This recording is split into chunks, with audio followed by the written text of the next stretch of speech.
hỏi là con em bà ở đâu mà đi mãi không thể đến đấy. Tôi nghe nói nó ở ngay trong này thôi. Ông cứ bình tĩnh. Muốn có vợ thì phải từ từ chứ. Đi à, nhanh à.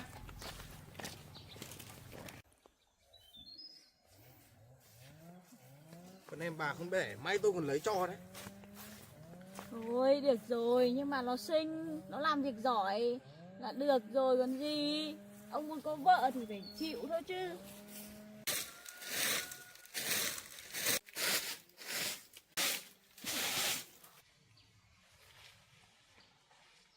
Nó kêu, nhanh lên ông ơi.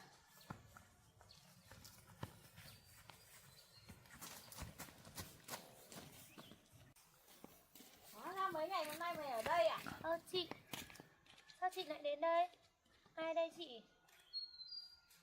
Mày bỏ nhà ông Pao đi. Bây giờ tao với anh mày lấy ra tiền để trả nợ. Ông ấy đến đòi 2 con trâu đấy. Bây giờ tao gán mày cho ông Sình này để trả nợ. Ôi chị ơi, chị đừng gán em cho ông đấy. Chị cho em về ở với anh chị đi. Em sẽ làm việc để trả nợ cho anh chị. Chị đừng gán em đi. Chị ơi, chị cứu em không lấy ông đấy đâu. Chị phải cứu em. Ông ấy có nhiều vợ lắm rồi. Anh không Giấy nợ lấy. đây, mày có tiền không? Chị ơi, chị cứu em. Tôi không lấy ông đâu. Em về em làm cho anh chị trả nợ mà. Chị Bây ơi. giờ tao không lấy mày thì mày phải lấy tiền trả lời tao. Tôi không lấy anh. Chị ơi, chị cứu em về em sẽ chịu khó làm cho anh chị trả nợ. Chị ơi, chị phải cứu em. Ông ấy có nhiều vợ lắm rồi. Ông ấy suốt ngày say xỉn đánh vợ thôi. Em không thể ở với ông ấy được. Chị ơi, để em về em làm cho anh chị để trả nợ. Chị ơi, chị cứu em. Em không lấy hắn Bây giờ đâu. mày không lấy hắn thì tao lấy tiền đâu mà trả nợ cho nó 2 con trâu. Tao lấy đâu ra mà giả. Chị ơi, em sẽ làm việc chăm chỉ để trả nợ. Chị cứu em. Đừng để em gả cho hắn. Đi theo tao. Mày sinh này thì tao không đánh mày đâu. Ông, tôi không đi được. Mày không biết đẻ, mà làm gì xứng 2 con trâu. Tao lấy mày mà. Tốt lắm rồi đấy. Có khi còn sớm hơn ở nhà ấy. Đi. Mày đi về nhà mày tao. Tôi không đi theo ông đâu. Ô, Tôi ra. mày sinh này tao không đánh mày đâu. Tôi ra. Còn sớm hơn ở nhà ấy. Tôi không đi theo ông đâu. Đi. Mày ấy, Ông đi về thả bên đây tôi ra. cái sướng ấy. Ông Sình nhà Đi. nhiều Đi tiền về lắm. mày tao. Ông thả Ông tôi ấy ra. chiều mày ấy. Đi. Thả tôi ra. Tôi không đi theo ông. Đi, mày về với tao. Đi. Mày đi về với tao. Mày không đi theo nó được à? Mày đi Đi, theo nó mày đi. về với tao. Tôi ra. Thả tôi ra. Tôi không đi theo ông. Mày không đi theo nó được à? Mày lằng nhằng quá đấy. Mày lằng nhằng thế nhỉ, đi vào đây đói rồi hay ăn bát bún đã. Được đấy. Tôi đói quá rồi. Tôi không đi theo ông đâu. Đi. Tôi không đi Đi theo vào ông. đây ăn đã. Tôi không đi theo ông. Đi ngồi đây. Tôi không đi Được theo quá. ông. Cho tao 2 bát bún, 3 bát bún. 2 bát có thịt, 1 bát không thịt nhá. Cho tao thêm 1 cút rượu nữa. Chị ơi, chị cứu em. Em không lấy ông ấy. Mày đi theo nó đi. Sớm hơn ở nhà ấy. Bây giờ tao đi ra đó, mày giữ nó đi. Mày trông em mày đi. Chị ơi, chị cho em về nhà với chị. Mày đi theo nó đi. Nó nhiều tiền lắm. Mày sướng hơn ở nhà đấy. Chị ơi, ông ấy lát rượu lắm. Suốt ngày ông ấy đánh đập thôi. Ông ấy còn có nhiều vợ lắm. Chị cứu em với em Nó về bảo với mày anh chị. xinh như thế nó không đánh mày đâu. Chị đừng tin lời ông ấy. Ông ấy ác lắm chị ơi. Cho em về với anh chị. Chị ơi. Mày đi theo nó đi. 2 con trâu tao lấy tiền đâu mà giả. Em về em làm dụng để trả cho chị mà. Chị ơi. Chị cứu em. Chỉ có mỗi chị cứu được em thôi.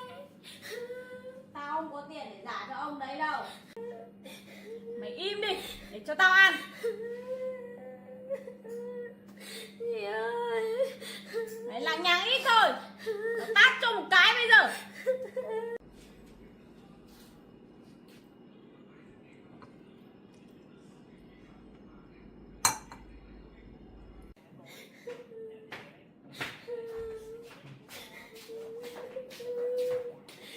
Mày ra kia, để tao buộc con này vào, tao không tin tưởng nó được. Mày cứ buộc vào cho nó chắc chắn. Nó khỏi chạy.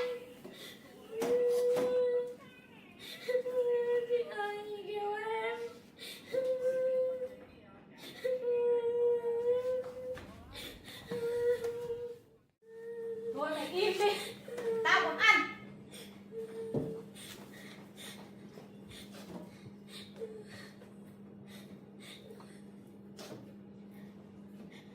Thế cái bát bún thịt này của ai ạ? Của nó.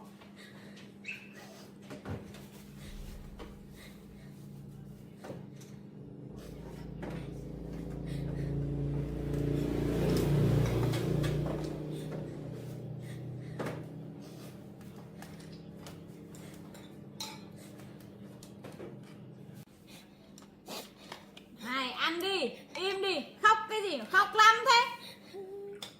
Em không ăn đâu. Ăn đi.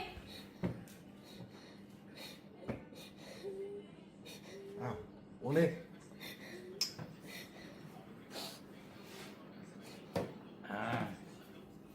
Ăn đi. Con này là hai con trâu là hơi đắt đấy, nhưng mà thôi cũng được, nhìn nó cũng xinh. Không biết nó về nhà làm việc có giỏi không? Nó làm việc giỏi lắm. Thôi con kia ăn đi, không lại bảo tao ngược đãi mày.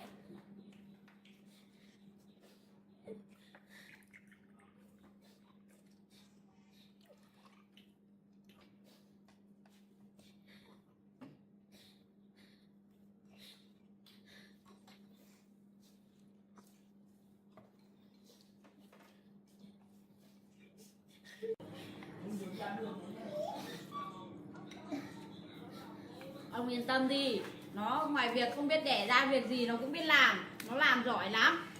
Thế cũng được. Uống đây.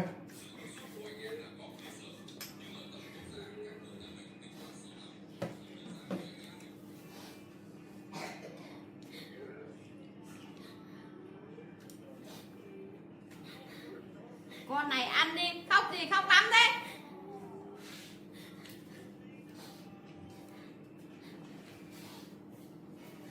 Thôi mày ăn đi. Ăn đi, mày ngoan vì tao không đánh mày đâu, mày làm việc cho tao được là được mà.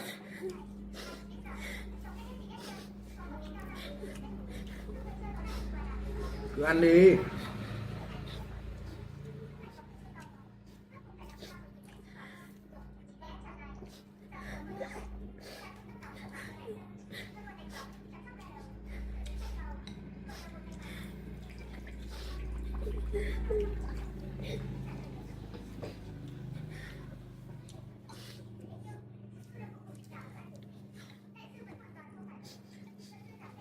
Lại uống à? Lại uống tiếp à?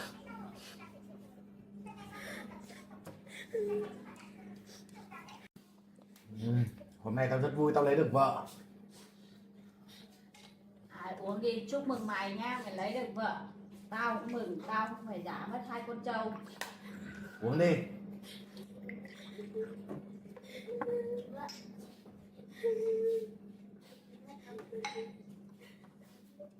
Còn mày thì ăn đi. Ngoan vì tao không đánh đâu.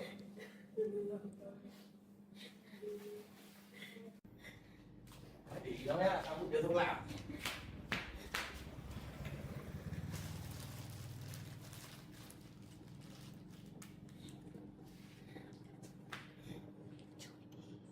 Thôi lín đi, ngoan về nhà nó cho ăn xong vặt sướng, không khổ như ở nhà được đâu.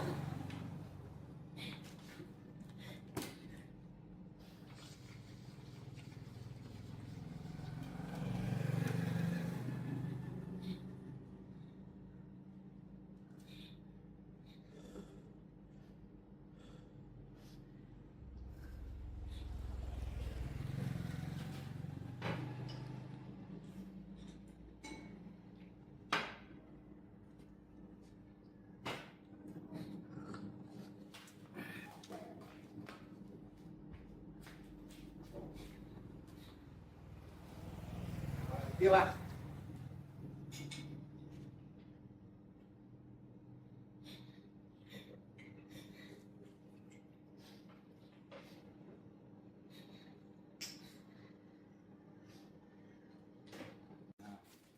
Uống tiếp đi.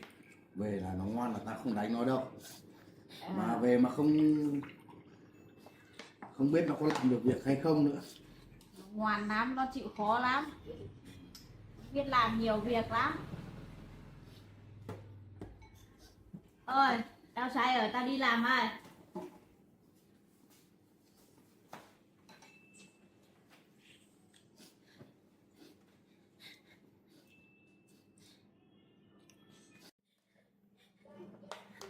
Thôi mày nhìn đi, mày ăn đi. Ba con vợ trước tao láo, tao mới đánh, tao mới đuổi nó. Mày sinh như này á, ngoan á, tao không đánh không đuổi đâu. Tao say rồi.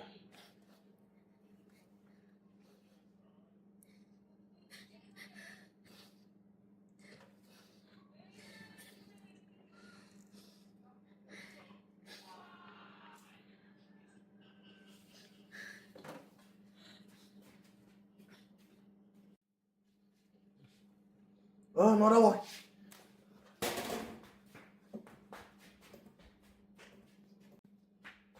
Con kia vào đây, mày chạy rồi. Hả? Nó chạy rồi á? Con kia đâu lại? Con kia. Nó kia rồi, bắt nó lại. Cứu tôi với. Với, Kia cứu đứng lại. tôi với. Con kia đứng lại. Bắt nó lại. Ai không? Cứu tôi với.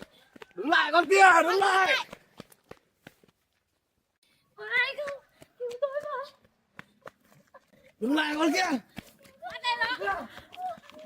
Mày chạy đâu? Mày đi chạy à? Ai không? Cứu tôi với.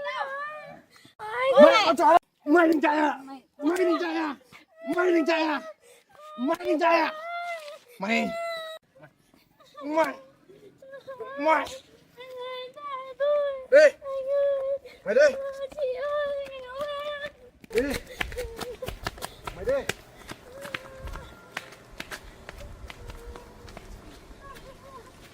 Mày đi. Đi. Đi. Có việc gì đấy?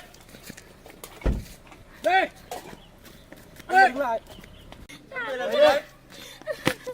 Mày đi. Bỏ tay cô ấy ra. Mày là ai? Anh cứu tôi với. Có phải việc của mày đâu mà mày xen vào đây. Sao giữa thanh thiên bạch nhật các người làm việc gì đấy? Không phải việc của mày. Mày cướp vợ tao à? Mày. Chạy con kia. Anh cứu tôi với. Có chuyện gì xảy ra vậy? Tôi đau quá. Anh chỉ Tao dâu đang có- muốn bán tôi cho ông Sinh. Ông ấy bắt tôi phải làm vợ. Anh cứu tôi với. Đau quá. Tao đau quá. Tao đau quá. Có chuyện gì vậy anh? Ông đứng dậy xem nào. Nó là vợ tao. Nó chỉ là 2 con trâu đấy. Mày định cướp vợ của tao à? Đây, nó là vợ của tao. Anh cứu tôi với. Nó chỉ là 2 con trâu đấy. Đây này. Đây. Mày xem nó có phải vợ tao không? Tao mua nó về đấy. Anh đưa tôi xem. Đấy, Dạ. nó chỉ giá 2 con trâu đấy. Nó còn không đẩy được nữa, mày thích tao bán lại cho mày. Mày có 60 triệu để mua lại nó không? Cứu tôi với. Bây giờ anh chị cần 60 triệu để trả tự do cho cô ấy đi. Đúng rồi. Anh chị chờ tôi một chút. Cô đi theo tôi. May quá. Tao cũng đang cần tiền, bán nó đi cũng được. Thôi, bán nó đi cũng được. Cũng được, nó đằng nào cũng không biết đẻ. Thế cũng được. Cô cứ bình tĩnh, không phải khóc đâu.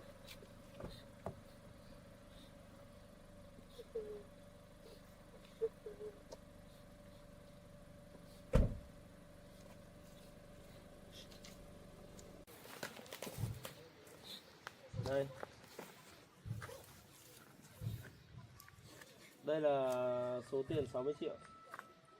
Ai giả được đấy, nhiều tiền đấy. Từ nay anh chị không được làm phiền cô gái này nữa nhé. Được. Tao tin mày, tao không phải đứng lại nữa nhá. Rồi đấy, bây giờ nó là vợ của mày rồi đấy.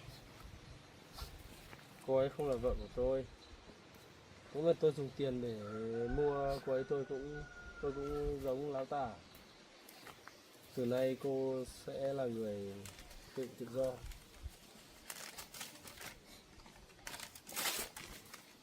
Bây giờ cô muốn về với chị dâu của cô hay là đi về trang trại của tôi? Tôi không về với chị nữa đâu. Anh với tôi đi theo anh. Thế cô đi theo tôi. Cô cứ bình tĩnh, không phải lo lắng lắm.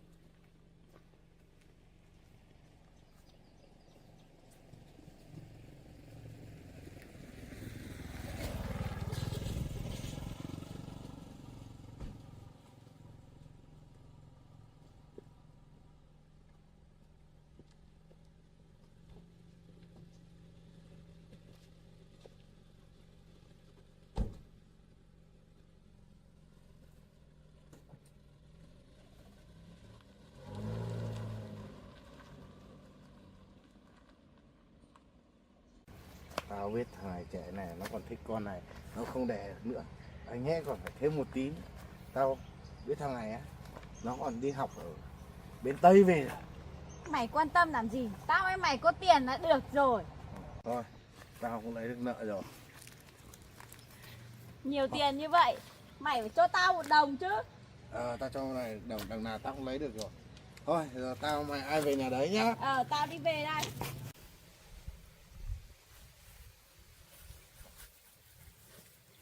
Cô không phải lo lắng gì nữa đâu. Cô đi cẩn thận nhé. Cô mệt, cô bay xuống giường nghỉ đi.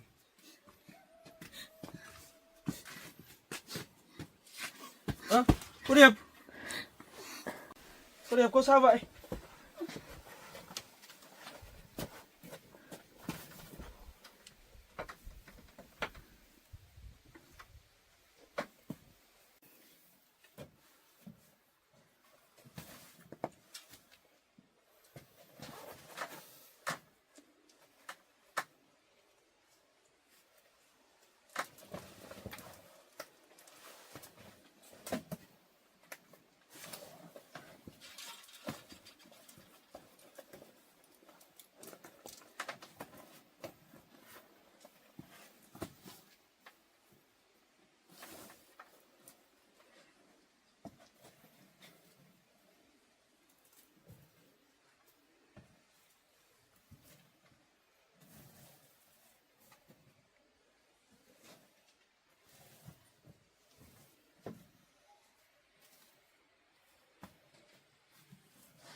Chắc cô ấy hoảng sợ quá.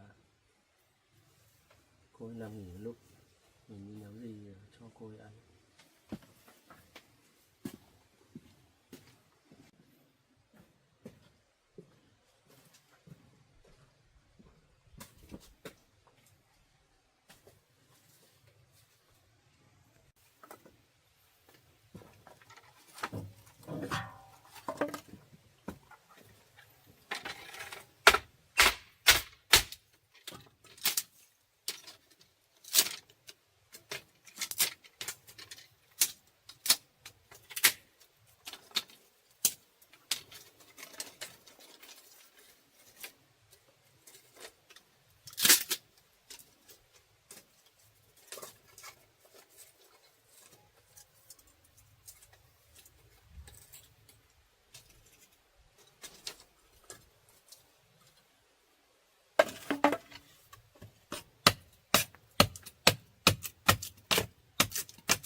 cháy lên rồi.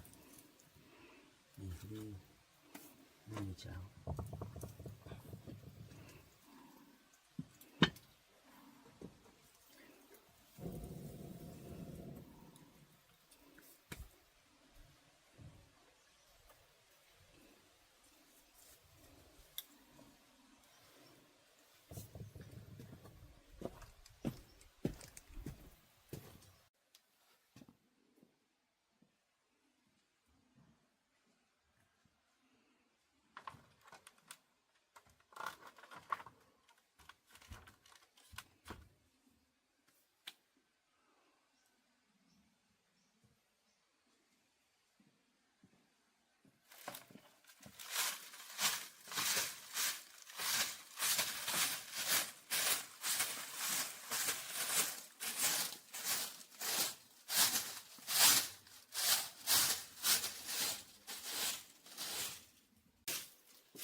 Cô ấy thật là đáng thương.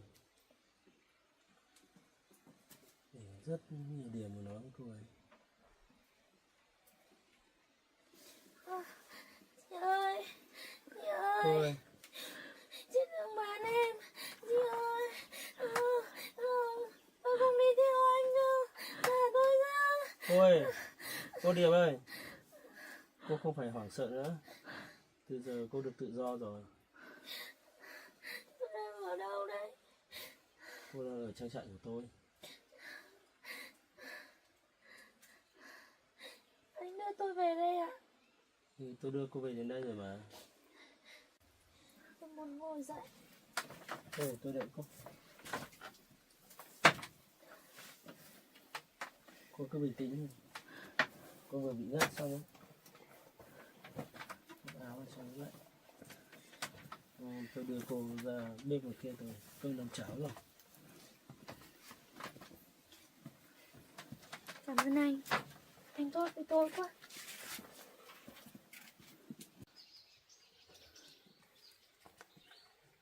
Đây cô ngồi đây.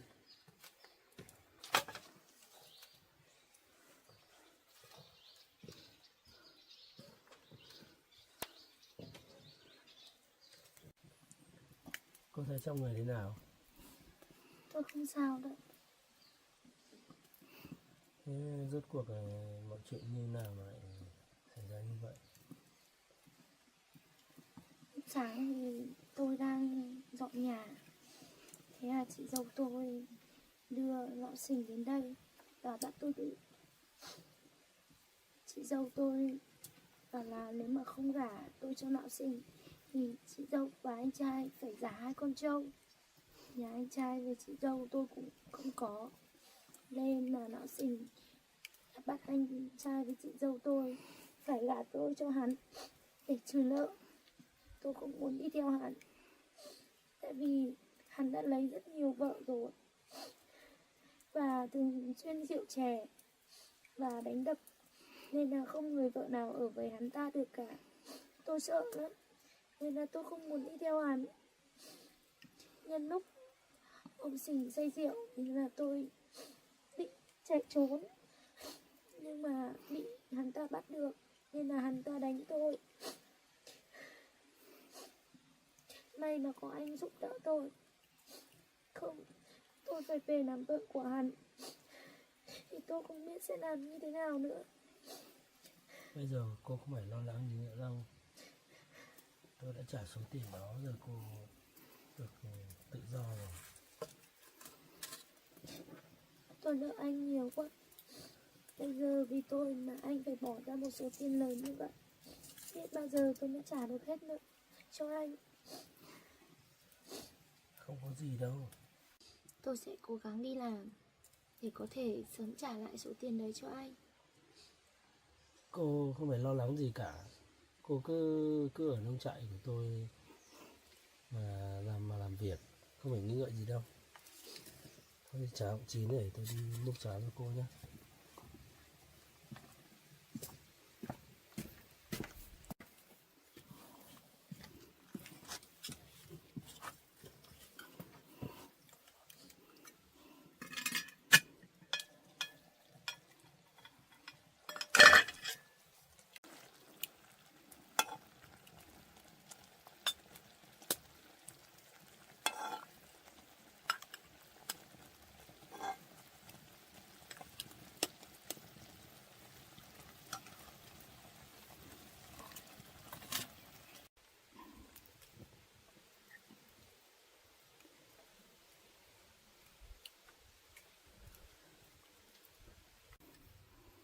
Thôi anh đưa cho tôi tự làm được mà. Để cho bớt nóng đã. Cô ăn đi. Cảm ơn anh.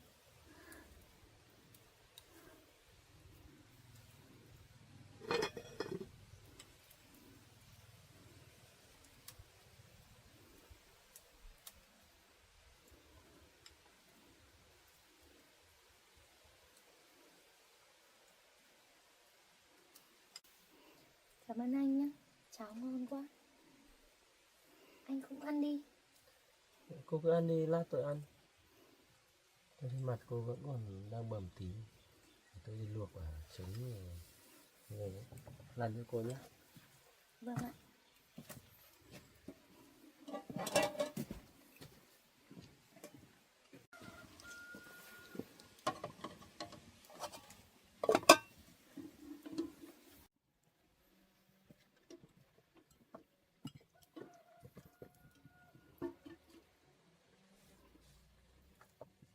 Cô ăn nhiều lên để cho nhanh lại sức.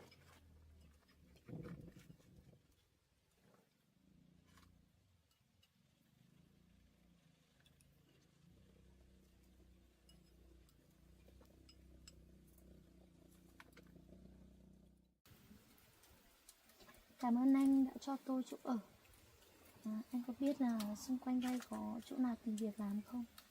Tôi muốn tìm một công việc làm để có thể sớm gửi lại anh số tiền. Cô không phải tìm gì đâu. Cô ở luôn trang trại của tôi, trông vườn bưởi cho tôi. Cô cứ ở lại trang trại của tôi. Hàng tháng tôi sẽ trả tiền lương cho cô. Trong bên cạnh đó thì ở đây còn thiếu thốn rất nhiều ấy. Cô phải trồng rau, nuôi gà để cải thiện cuộc sống nhé. Vâng ạ. Lần tới tôi vào tôi sẽ mua thêm đồ dùng đồ lạc cho cô. Cảm ơn anh nhiều lắm ạ. Cô ăn đi.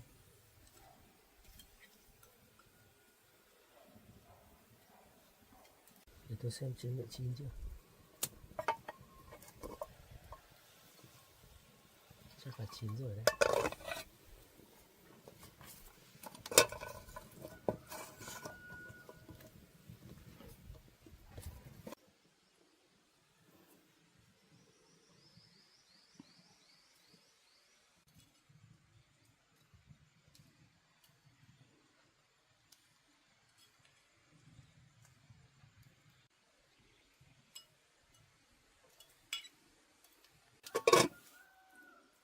Anh bóc trứng làm gì vậy? Tôi bóc trứng để lăn cho cô khỏi bị thâm tím này. Thế ạ?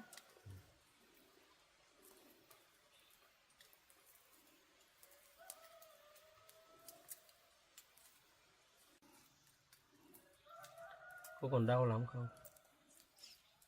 Tôi không đau đâu ạ. Sao anh chị của cô có thể đối xử với cô như vậy nhỉ? Không phải đâu. Tại anh chị tôi không có thôi. Tôi cũng hiểu cho anh chị tôi mà.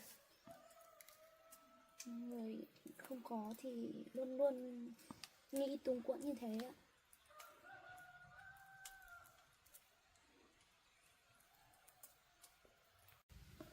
Cô thật là một cô gái thật là lương thiện. Để tôi làm chứng cho cô. Vẫn còn đau hả cô? Thôi ạ.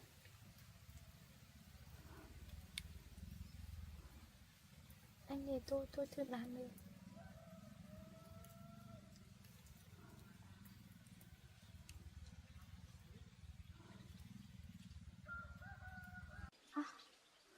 Cô chịu đau một chút. Ăn này mai nó sẽ hết bầm tím đi. Anh này, có phải anh thích tôi không? Tôi cũng chẳng biết nữa. Nhưng mà tôi rất muốn chăm sóc và bảo vệ cho cô.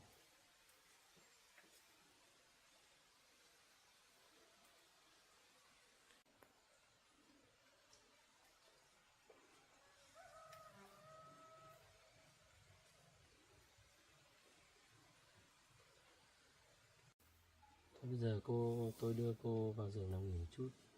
Bây giờ tôi phải có việc đi. Ngày mai tôi lại đến.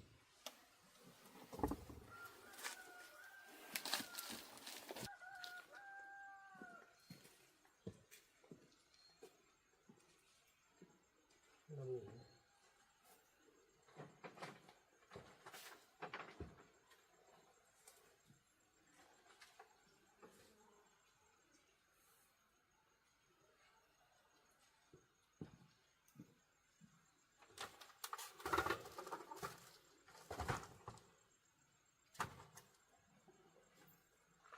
Tôi về đây cô nằm nghỉ nhé.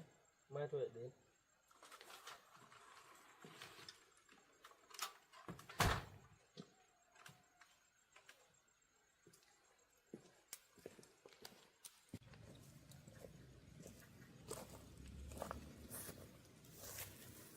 Đủ như thế không yên tâm làm sao.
Trời sáng quá. Ơ, sao anh lại ngủ ở đây? Cô dậy rồi à? Tôi thấy không yên tâm để cô ở đây một mình. Nên tôi nằm tạm ở đây. Anh ở đây đã ăn sáng xong hẵng về. Hôm qua anh nấu còn nhiều cháo lắm. Anh ở đây ăn với tôi nhé.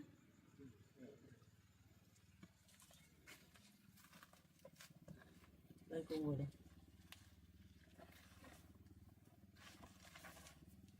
Cảm ơn anh. Để tôi đi lấy bát nước cháo.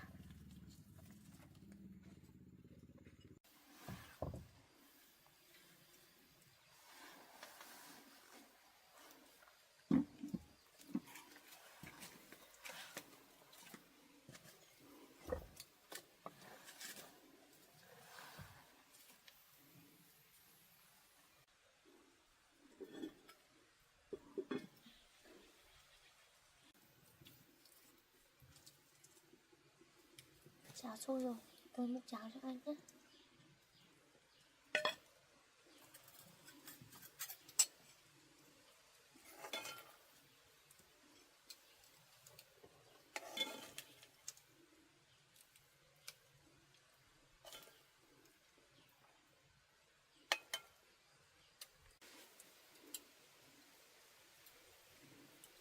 Cô cứ kệ tôi. Thôi để tôi thổi cho. Hôm qua anh cũng thổi cho tôi rồi mà. Qua cô là người bị ốm mà. Cứ kệ thôi. Thôi đấy, anh ăn đi. Cô không ăn đi. Dạ.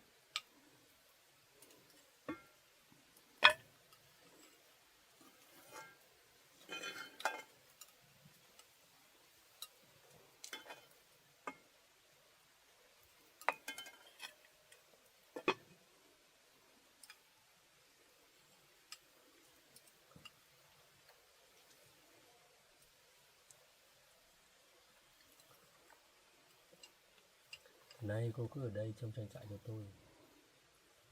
Cô không phải lo lắng suy nghĩ điều gì cả. Vâng, tôi biết rồi. Anh ăn đi. Cháu ngon lắm.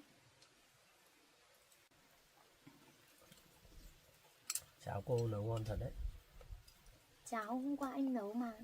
Còn lại sáng nay tôi đun lại mà. Tôi quên mất. Anh ăn đi. Trời lạnh này, cô mặc cái chả lạnh lắm à? Tôi vẫn chịu được. Thôi để tôi đưa cô ra ngoài chợ kia mua thêm mấy bộ quần áo rét. Dạ. Cô ăn đi.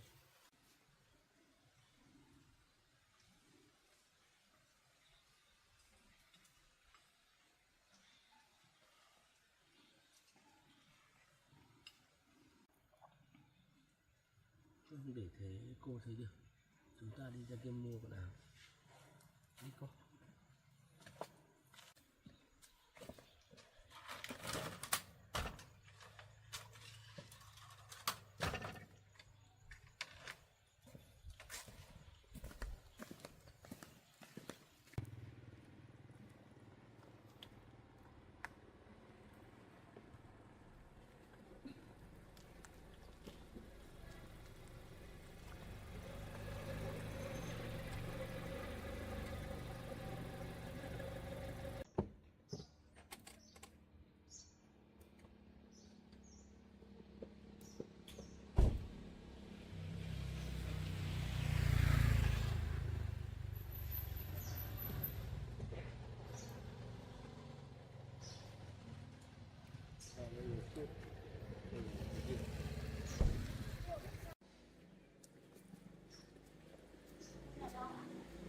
Đây là nhà tôi các bạn.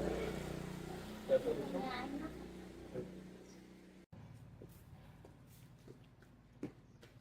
Các bạn lên sửa tôi một chút. Cô đi cả dép vào. Không sao đâu tí. Tôi thấy nhà sạch quá. Tí tôi phát bóng 15.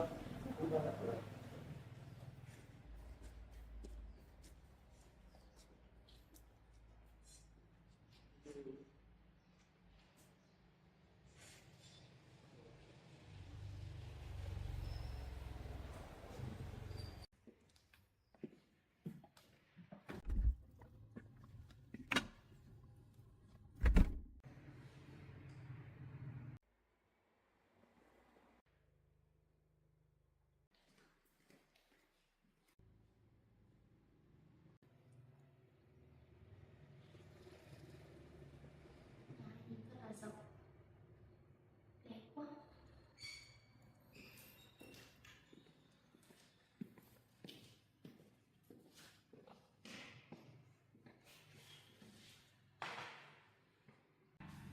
Tôi chưa được uống loại nước này bao giờ.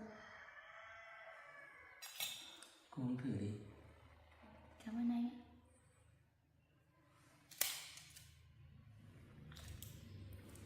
Ngon quá anh ạ. Cô ngồi đây chờ tôi một chút nhá. Vào đây tôi có một tí việc. Vâng, anh bận việc gì thì cứ làm đi ạ.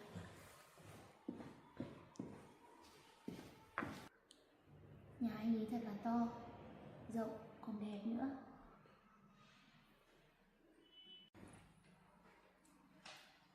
Hôm nay nhìn anh lạ quá. Em không uống đi. Tôi uống rồi.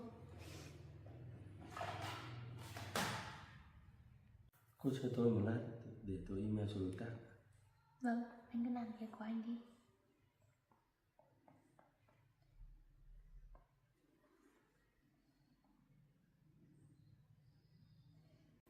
Đây là cái gì hả anh?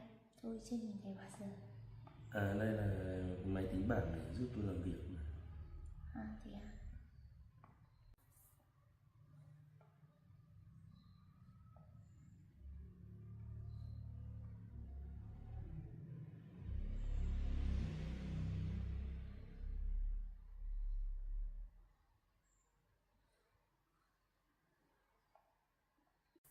Anh ơi, công việc của anh bận thế này thì tôi không cần phải đưa tôi đi mua quần áo nữa đâu.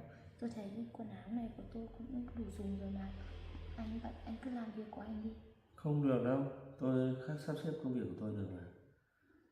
Em cứ chờ tôi một chút. Tôi chỉ sợ làm phiền công việc của anh thôi. Không phiền đâu. Em chờ tôi một chút là được. Vâng ạ.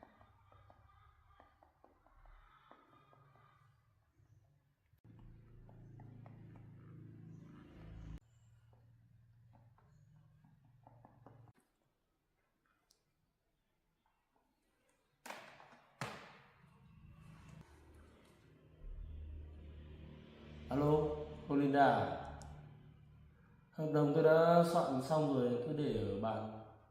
Thì cô qua cô lấy nhé, tôi phải đi có chút việc. Ok. Em ngủ đi. Tôi thực hiện rồi.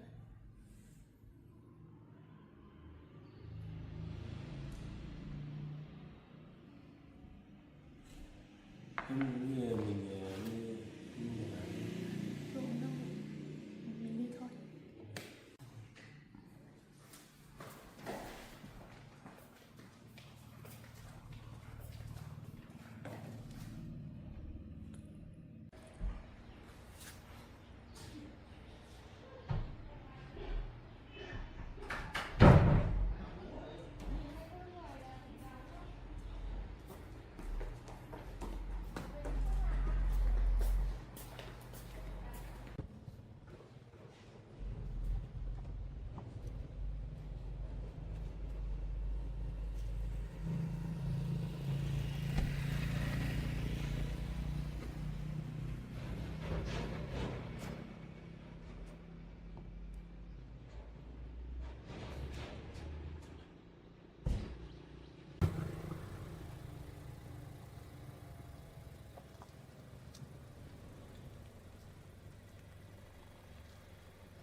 Anh ơi, chợ còn xa ở đây không ạ? Ngay đây thôi mà. Em muốn mua gì thì em mua cho. Tôi nghĩ quần áo của tôi cũng đủ dùng rồi mà, không cần phải mua nữa đâu, tốn tiền lắm. Trời lạnh lắm. Em mặc như thế không đảm bảo đâu, em còn đang ốm nữa. Vâng. Tôi vẫn chưa biết công việc chính của anh là gì. Tôi là cử nhân nông nghiệp. Công việc chính của tôi còn gia đình tôi làm bên xây dựng. Đây những chiếc cầu như này, gia đình tôi đang thi công. Thế ạ?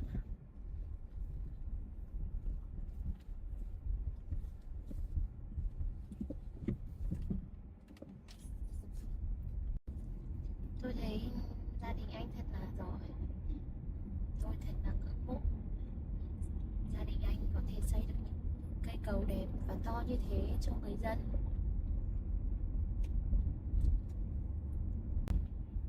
Đó đâu có phải là nguyên của gia đình tôi đâu, còn của công sức của bao nhiêu anh em công nhân làm việc ngày đêm đấy. Thì trước đây là chiếc cầu đang được xây dựng đấy. Chắc phải vất vả lắm mới xây được chiếc cầu này anh nhỉ? Mồ hôi của bao nhiêu anh em. Đây là chiếc cầu ở bên xã em đang ở. thấy nhiều chiếc cầu quá. Đoạn xã trên mình đây anh đang làm 7 chiếc cầu mà. À thế à?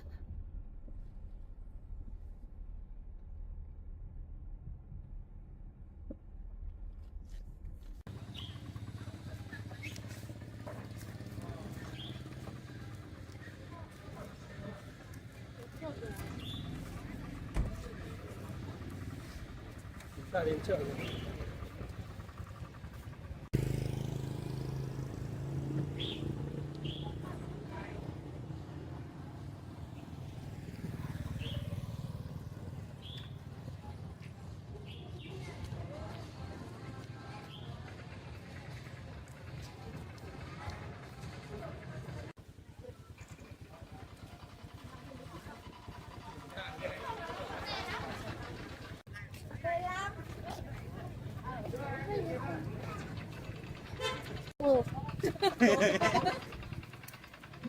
Quy được, con đang quy được á? Con đang quy đâu? Bạn này có đỏ đỏ tí nào không thể?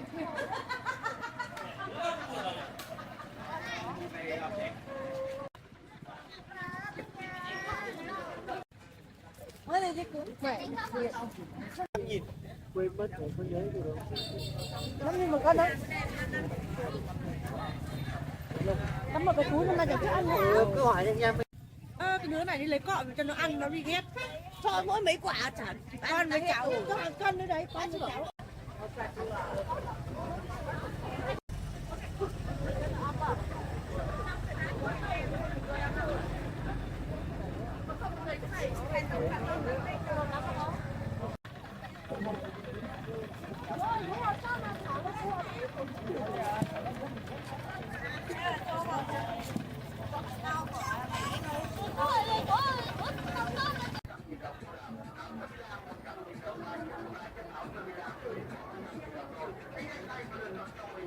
Nhỏ.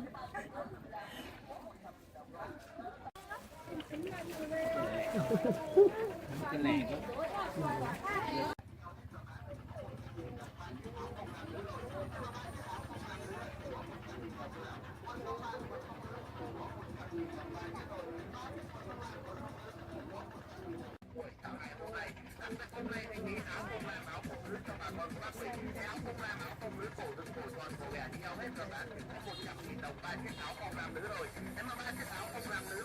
Ê, để em cái áo này. đấy 500 một cái em ạ. Các khâu coi nhá cửa. Cái này thì Bóng nhá.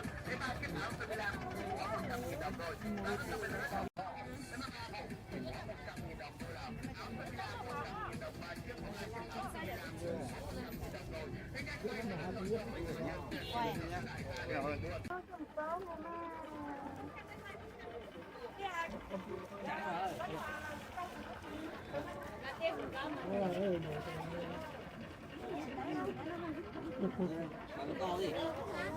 Đây bảo nó to đây bằng đây. Em đôi giày này nhé. Tất luôn.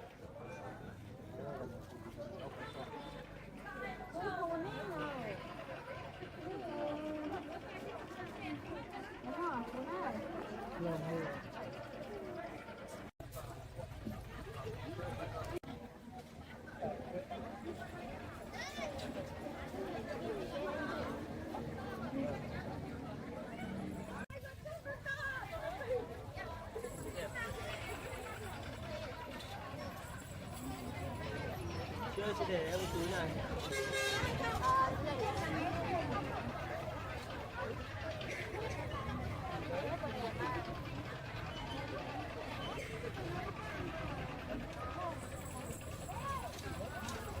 Bọn này như thế. Nè. Hả? Tốt có xá có bão có xá có bão có xá Thích bộ quần áo này à? đúng rồi Ôi.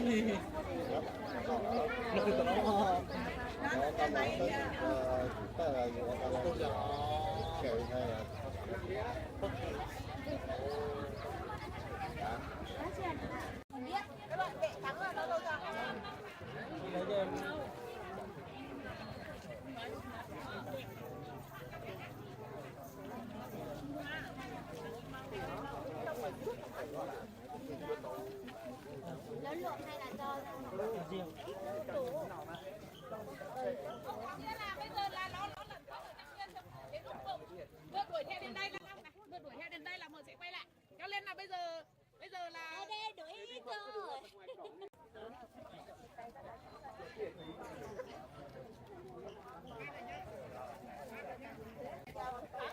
Biết làm gì người nhìn đó. Hay là cho một thứ một cái loại này là hạt đông là không? Đừng nói lắm.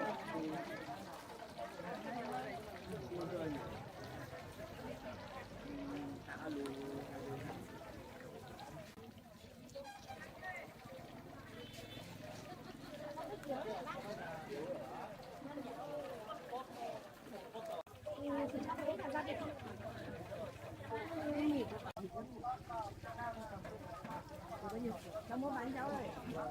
Đây cháu ra chụp một chút. Mấy cả cháu đi. Rồi chụp. Mẹ.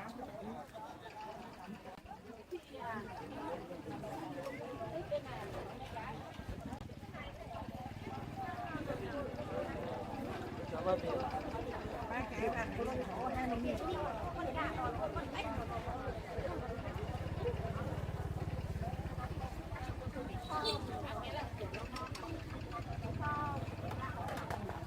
Ai sao con còn làm cơm chảo thế? Từ đâu ăn không? Từ đâu?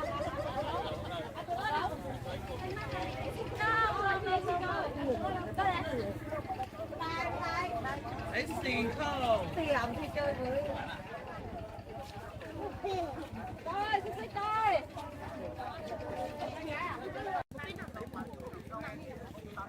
Đọc à?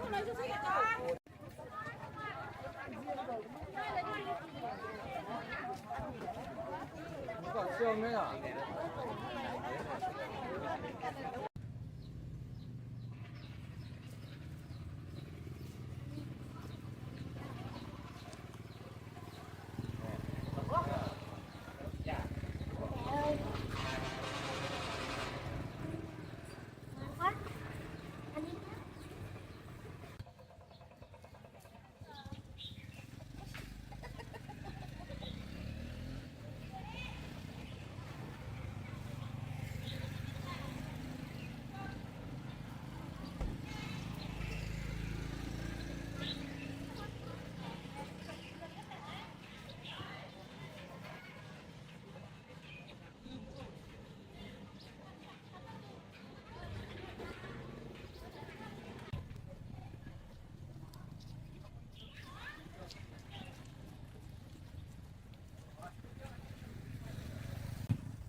Bắt đầu vào trong nhà mặc thử áo nhá. Tôi đi ra đây lấy bao củ ngô thì chúng ta nướng gà.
Anh đang làm gì đây?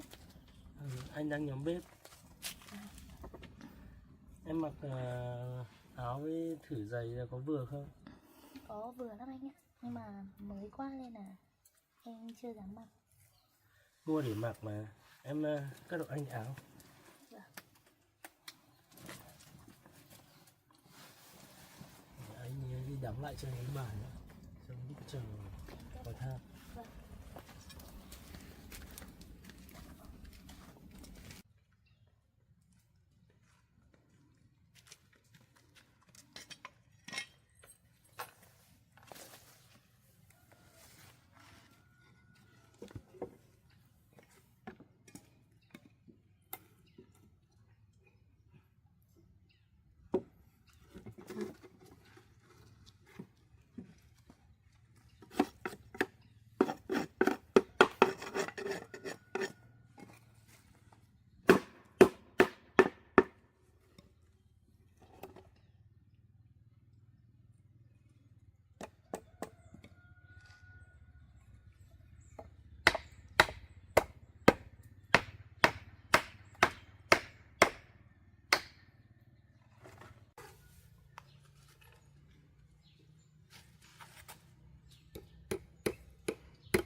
Em giữ cái này cho tôi.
Anh giỏi quá, anh sửa được rồi.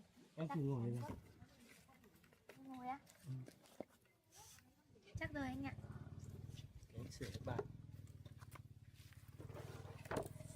Em Giữ anh.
Em ơi ra hộ tôi một chút. Vâng.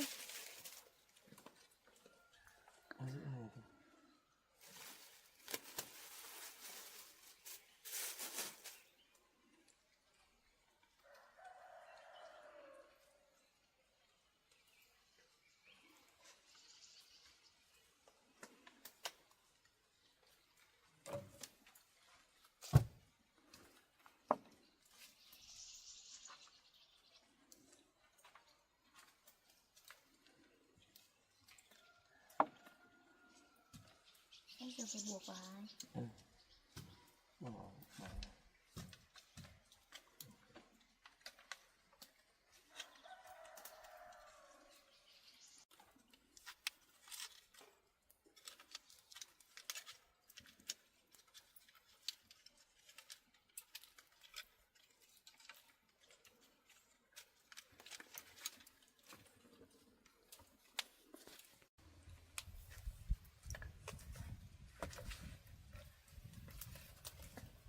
Liệu như này nó có chín không? Khó mà em, khoảng 30 phút nữa là sẽ chín thôi. Được.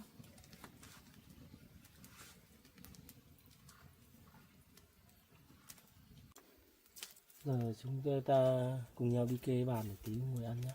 Vâng ạ.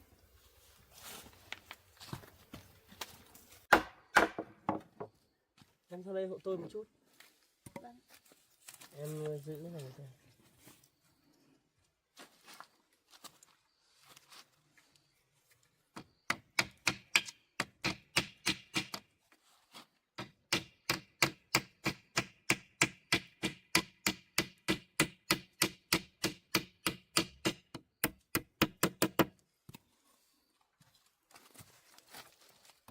Anh cẩn thận không vào tay.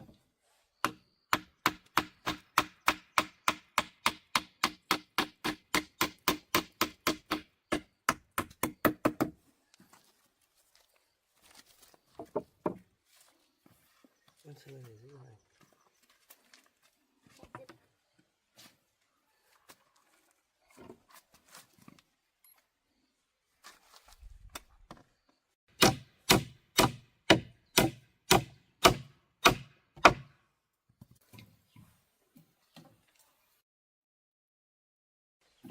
Được rồi anh ạ, chắc rồi.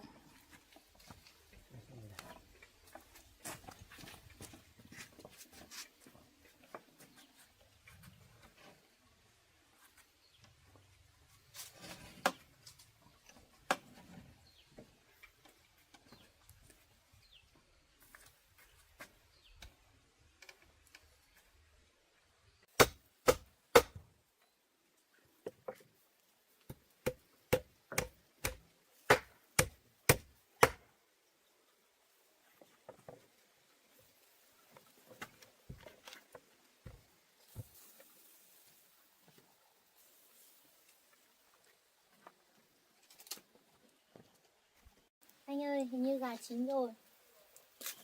Ừ. Để anh vào xem nào.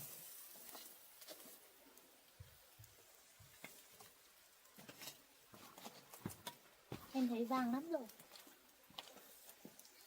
Ừ, chín rồi em ạ. Ở đây xem để anh đi chặt tàu lá đấy nhá. Vâng.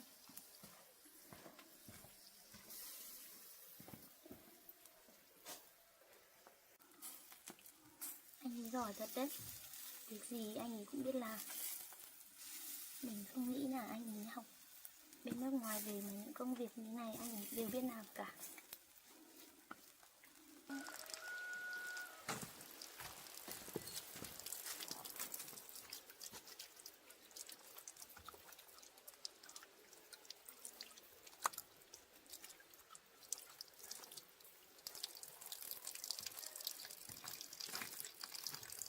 Em ra ngồi đi. Em ra đây ngồi đi. Em giúp anh. Thế em cầm.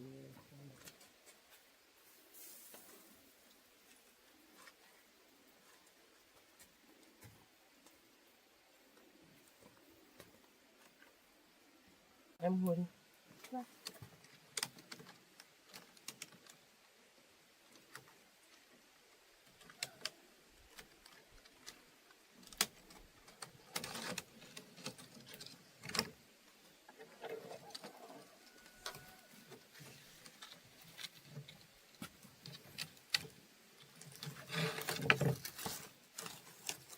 Anh đưa tôi.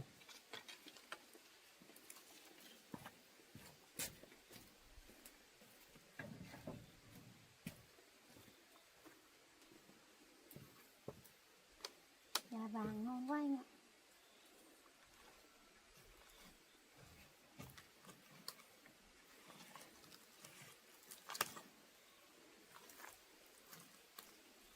Vâng này.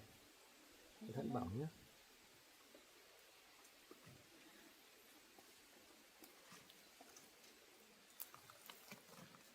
Bỏng anh ạ. Vâng đi. Vâng. Cẩn thận bỏng. Chấm đấy.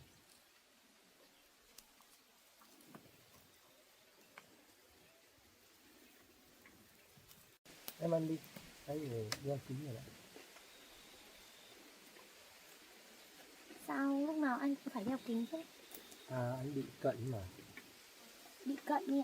Bị cận là như thế nào ạ? Em phải đeo.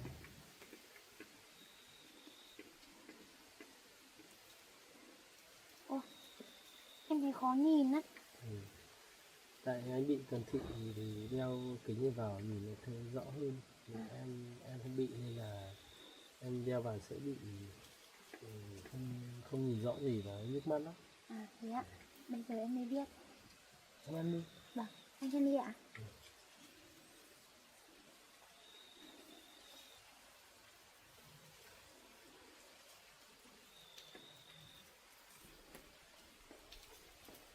Và ngon quá anh ạ.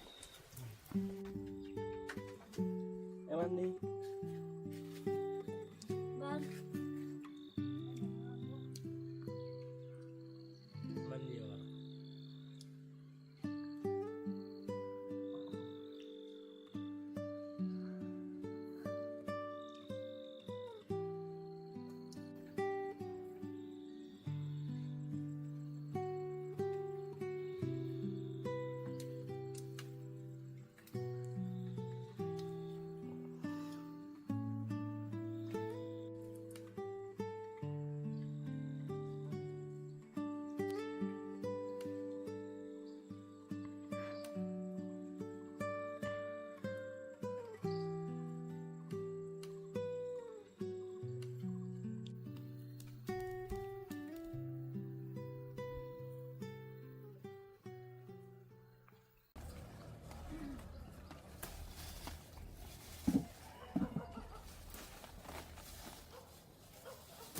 Cho các bạn một quả này.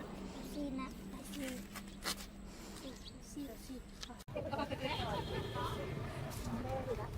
Hôm nay không có gừng này em. Cô biết thế là tốt, anh ấy chỉ là cô nghèo nên là anh ấy thương hại cô thôi. Cô nhìn xem, cô không xứng đáng để anh ấy yêu đâu.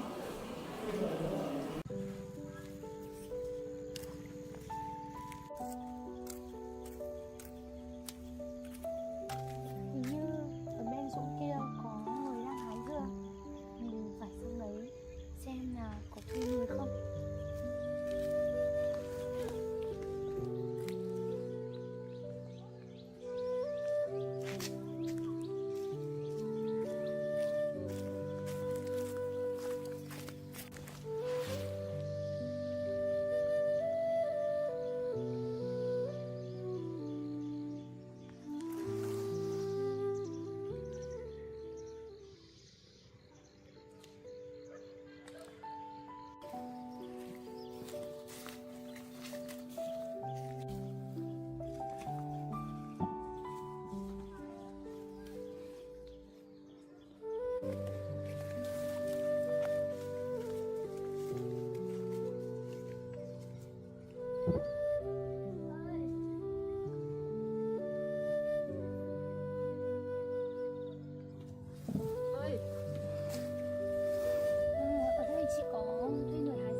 14 cân thôi. Chị ơi, công của chị hôm nay được 60.000. Bây giờ chị muốn mua lại số dưa này thì chị còn thiếu bao nhiêu tiền? Chị còn thiếu 40.000 ạ. Thế thì em cầm lại cho chị nữa. Cho chị mua lại cái sọt dưa này còn thiếu 40.000. Đấy, thì đợi chị bán xong chị quay lại lại em. Được không? Chị cảm ơn khách.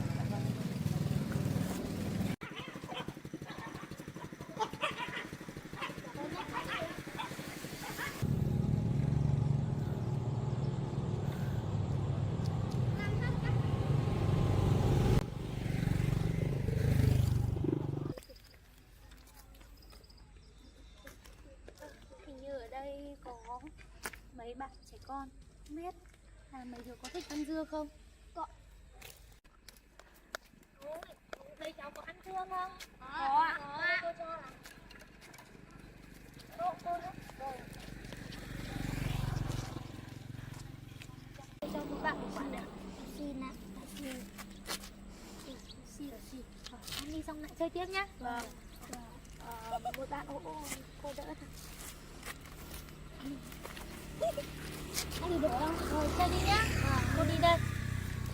Cô nhá. Chào các bạn nhá. Ngọt nhỉ? Ngọt rồi. Ngon quá. Xong chơi đi. Chơi tốt nhỉ? Đúng không? Các bạn vào chơi đây.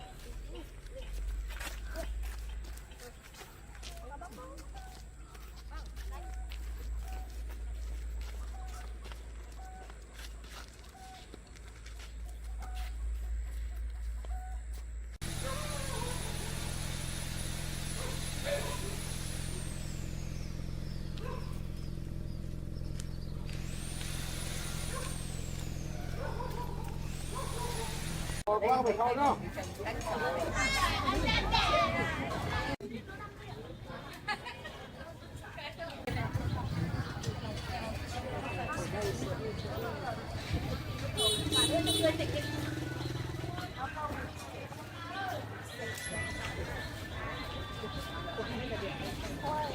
Cái này giả mông đây.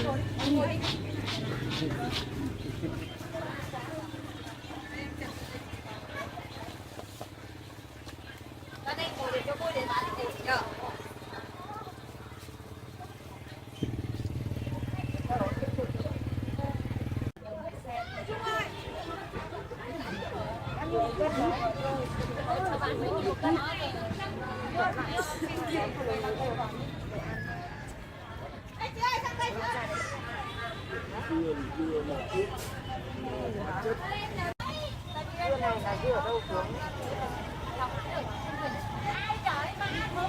Bán không nhặt 2 cân. 15.000 thôi. Ok chưa?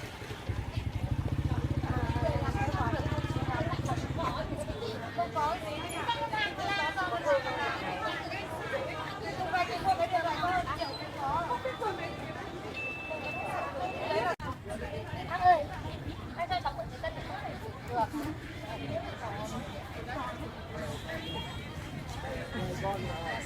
Bác.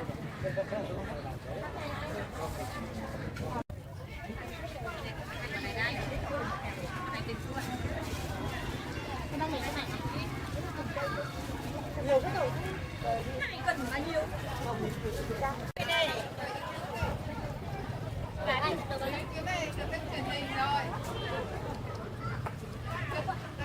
Là 2 cân băng.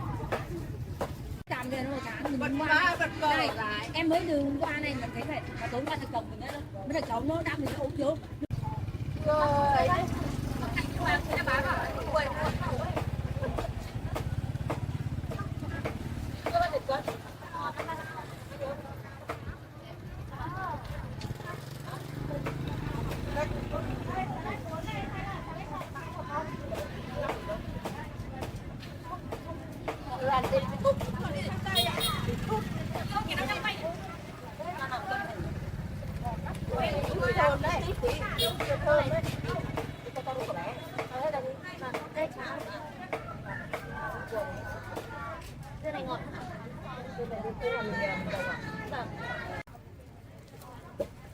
Cho bác Linh tút tí nào. Ngon quá à? Bao nhiêu đấy?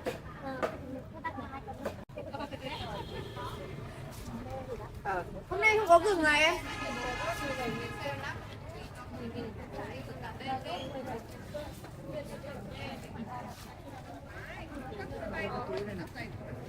Bác ơi cho cháu xin cái củ nhỉ.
Không đáng chị ạ.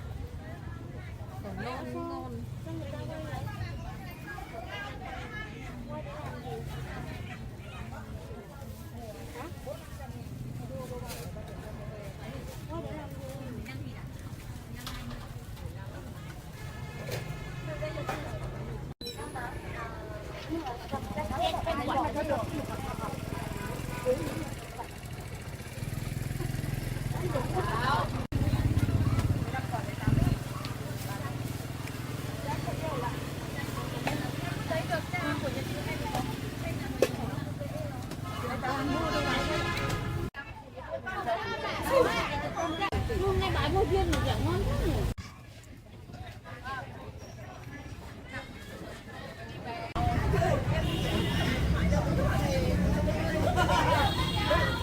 Ôi nó bắt đầu được quả cái là bảo nó mừng nhau kéo nhau đây. Bác ơi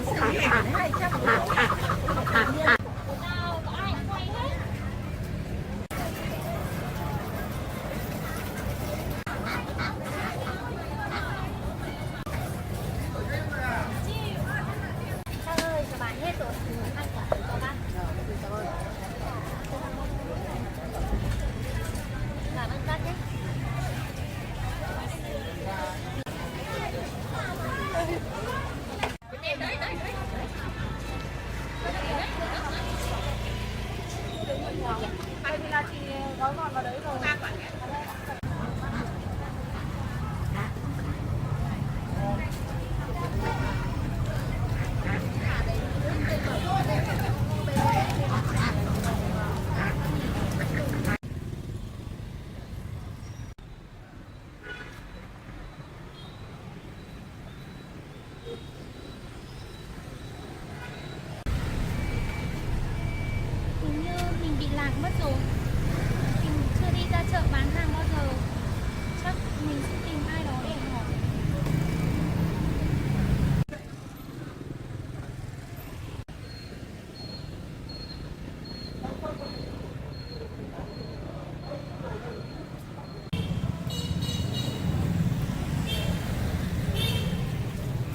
kia là cô Từ Điệp, mình phải xuống xem nào.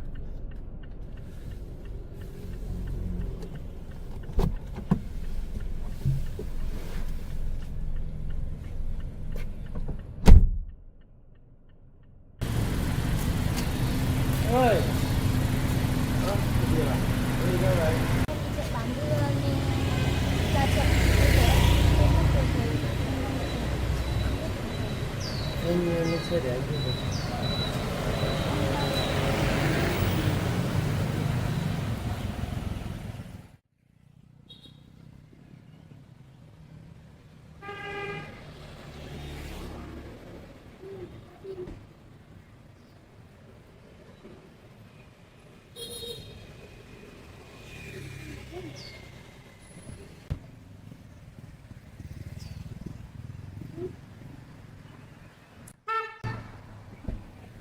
may quá.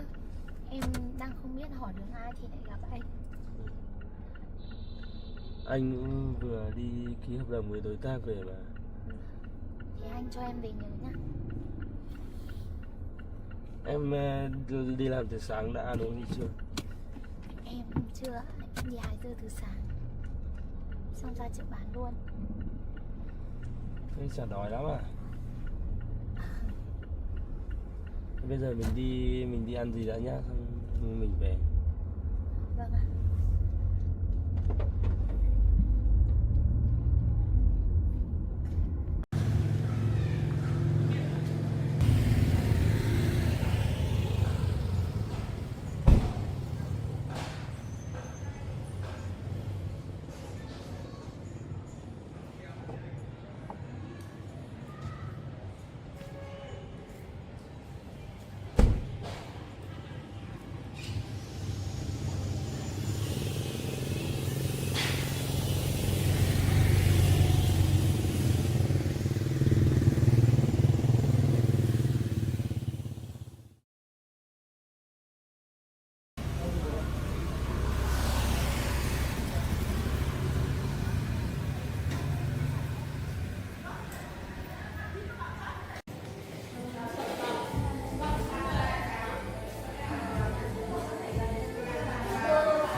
Anh ơi, đây là món gì vậy ạ?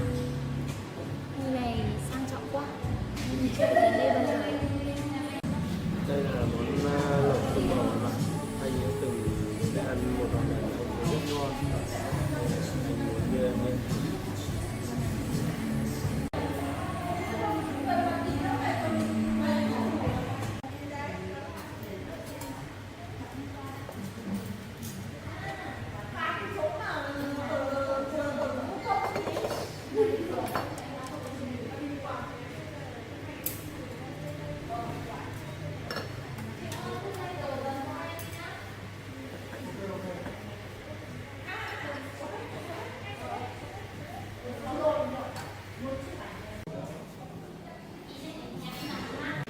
Đi đâu kia có nhà vệ sinh à?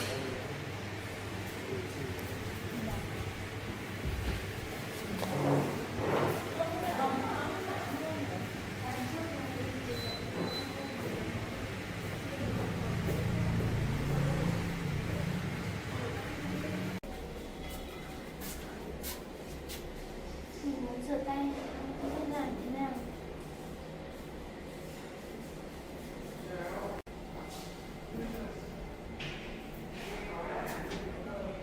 Ăn tay rồi.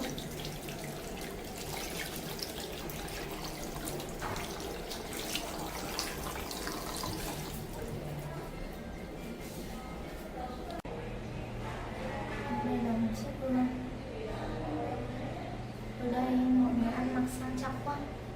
Mình thì liệu mình có làm mất mặt anh mình không?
dân mua.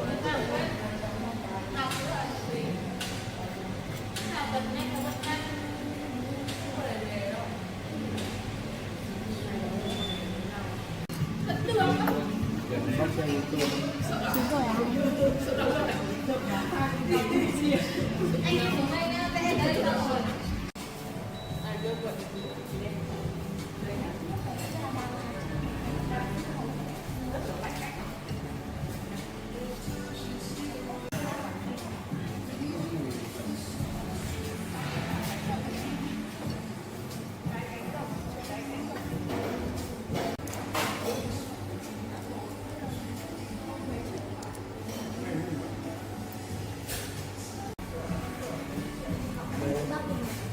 Ra đây này.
Em ăn no chưa?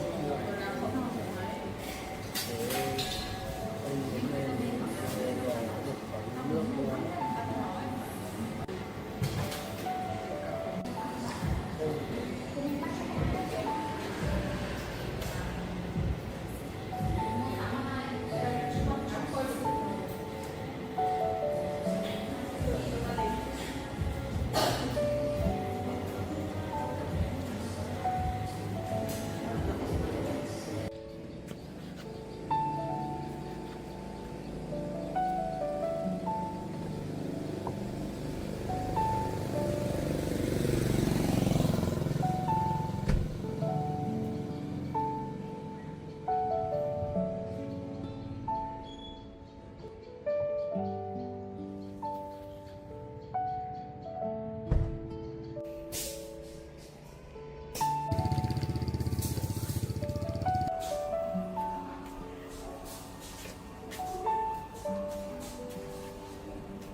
Cho em một ly hồng trà sữa và một lô đá.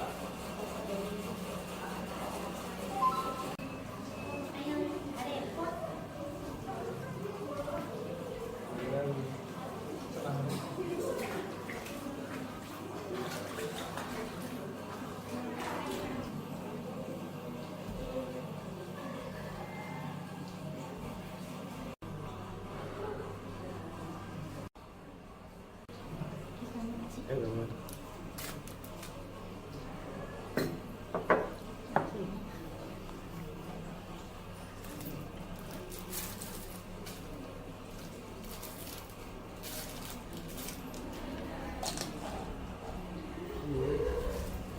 Đây là nước gì hả anh? Em chưa được uống bao giờ. Đây là hồng trà sữa, em uống thử.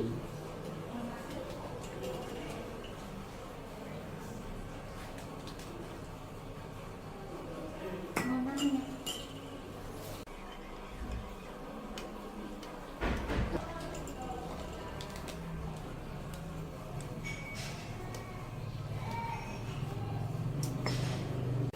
Em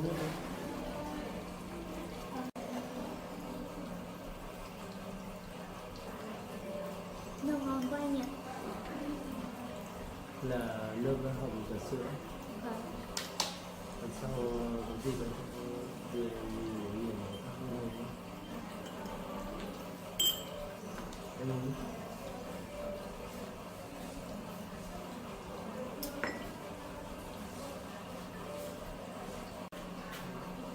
Từ sau em đừng đi bán dưa như vậy nhé, vất vả lắm. Không sao đâu anh ạ. Em làm được mà. Công việc ở trang trại thì em cũng đã làm hết rồi. Em cũng chăm sóc cẩn thận rồi, em không phải lo đâu. Em chỉ muốn tìm thêm công việc là để có thể nhanh chóng trả lại anh số tiền đấy thôi. Em không phải suy nghĩ về số tiền đó đâu.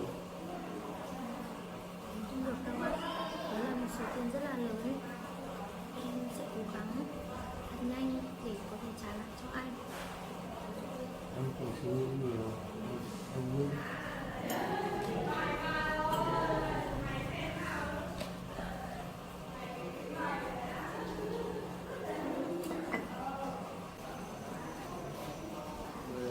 Nay em đi mua dưa ở đâu? Em thử việc là hôm qua thì chị đang bán dưa. Em chị lấy giúp chị bán dưa. Em mua lại số dưa đấy để đi bán. Em bán được hỗ trợ một thêm một cái mức thì Em chào sếp.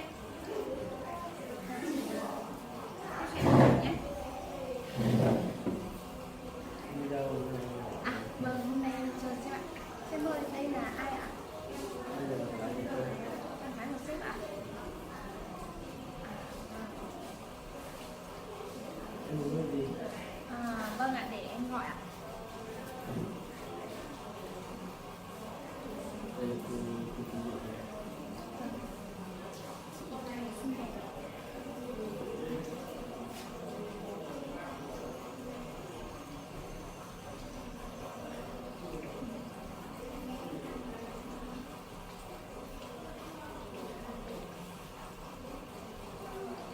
Thế sếp hôm nay đi đâu đấy ạ?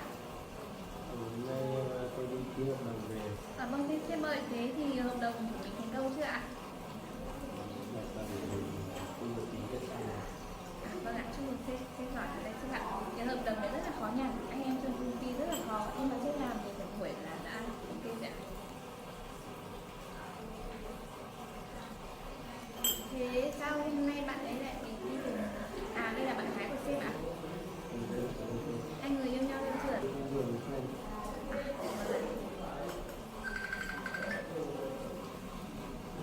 Em uống nước.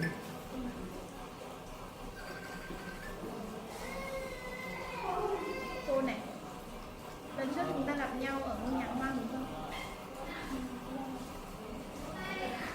Từ hôm đó đến hôm nay mới có mấy ngày thôi, nhưng mà cô đã thành bạn gái của sếp tôi từ bao giờ vậy?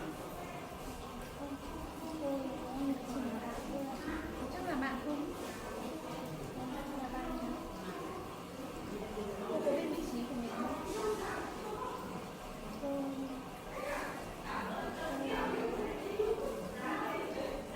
Anh ấy không yêu cô đâu, anh ấy chỉ thương hại cô thôi.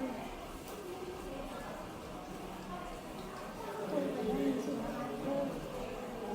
cô buồn lòng. Cô biết thế là tốt, anh ấy chỉ thấy cô nghèo nên là anh ấy thương hại cô thôi. Cô nhìn xem cô không xứng đáng để anh ấy yêu đâu. Cô nên biết thân biết phận. Anh ấy là người tốt, nhưng mà cô đang hiểu nhầm lòng tốt của anh ấy. Anh ấy chỉ tốt với cô thôi, chứ đó không phải là tình yêu. Thôi, cô cứ ngồi đây nhá, tôi có việc chúng tôi phải đi trước.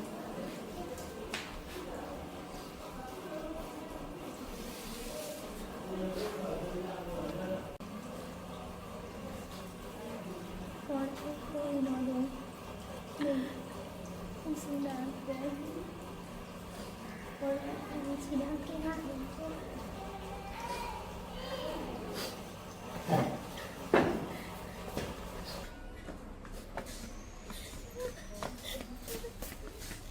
Điệp, em sao vậy?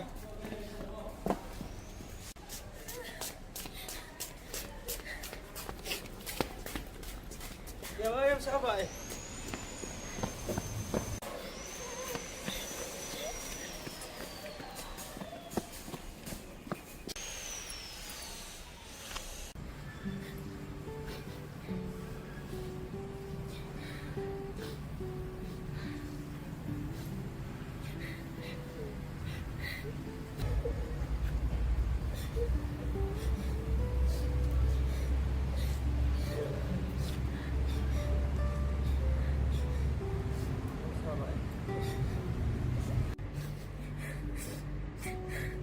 Sao vậy? Tự nhiên em lại khóc. Anh, vì anh thấy em đáng thương, nghèo khổ, nên anh thương hại em đúng không? Ai lại nói với em như vậy? Có phải cô thư ký kia nói vậy không? Em thấy cô ấy nói đúng mà. Em không xứng đáng để quên anh. Anh đừng nghĩ như vậy. Tin lời người thân nói, anh chỉ làm theo cái gì con tim của anh không bảo. Anh thật sự thích em.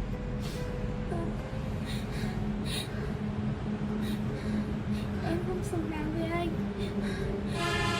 Em là một cô gái lạc hậu, nghèo khổ, nên anh thương hại em. Không phải như em nghĩ đâu. Anh thích em là sự thật. Anh chỉ muốn làm anh muốn cái điều đó cho em. Nhưng em không xứng đáng với anh. Anh có thể quen cô gái tốt hơn và phù hợp với anh hơn. Em không xứng đáng với anh đâu.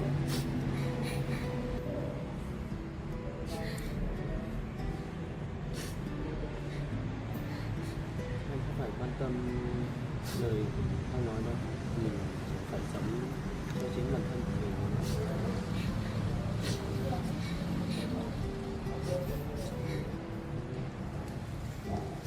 Anh chỉ muốn theo đuổi ước mơ.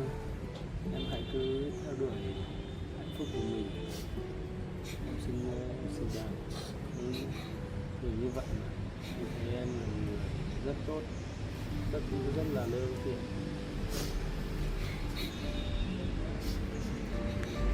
Em nhìn đi, em đừng khóc nữa. Hãy làm theo những gì mà con tim em mách bảo. Em cũng bỏ hết lời bàn tán của thiên hạ. Em chỉ muốn theo đuổi tình yêu của mình.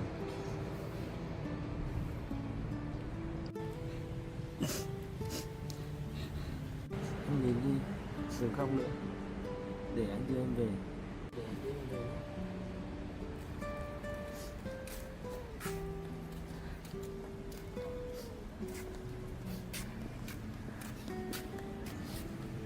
Em nhìn đi, em đừng khóc nữa.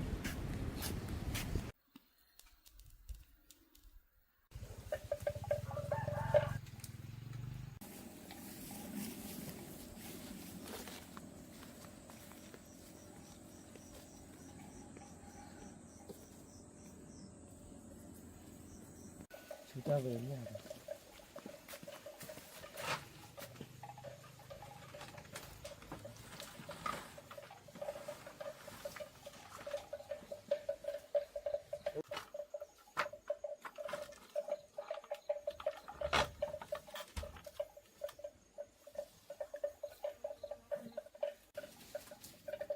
Sao em có vẻ buồn vậy? Không, tôi không sao đâu. Thôi, thôi đổi anh đi về đi. Có vẻ em vẫn nghĩ ngợi về cái câu nói của cô thư ký của anh à? Em đừng nghĩ ngợi gì cả. Không, tôi không nghĩ gì đâu. Thôi anh cứ đi về đi. Tôi muốn ở một mình. Thế anh xin phép anh về nhé. Anh về đi. Anh về cẩn thận. Từ Điệp này, em không phải nghĩ ngợi gì nhiều đâu nhé. Anh về đây mai anh lại đến. Vâng, anh về đi. Anh về cẩn thận. Anh về nhé.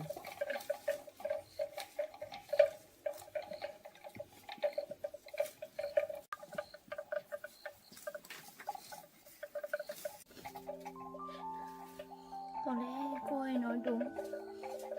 Mình không xứng đáng với anh ấy.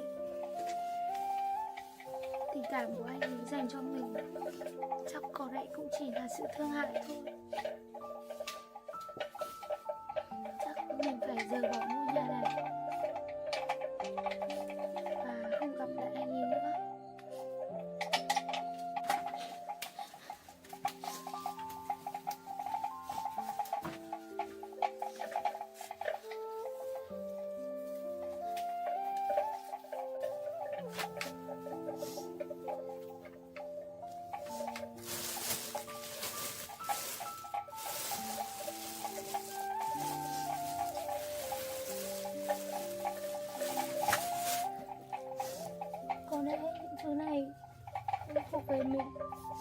mình sẽ gửi nó lại trả lại cho anh ấy. Có lẽ anh ấy chỉ thực sự thương hại mình thôi.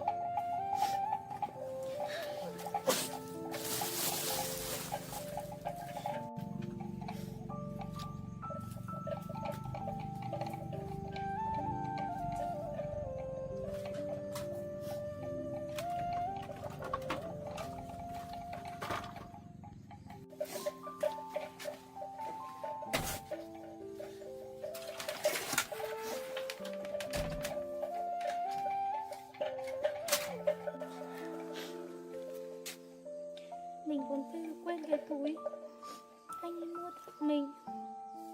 Thôi, coi như đây là một chút kỷ niệm cuối cùng.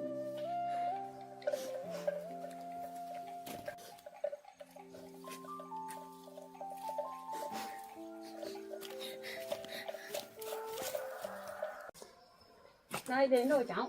Cháu vào đây cháu ạ. Vâng ạ.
Bác đang làm một mình ạ? Bác làm có một mình thôi cháu. Cháu muốn tìm việc làm. Bác có thuê người làm không ạ? Thế thì cháu xuống đây làm cùng bác. Mỗi mình bác đang làm đang. Vâng ạ. Thế cháu làm cùng bác ạ. Vâng.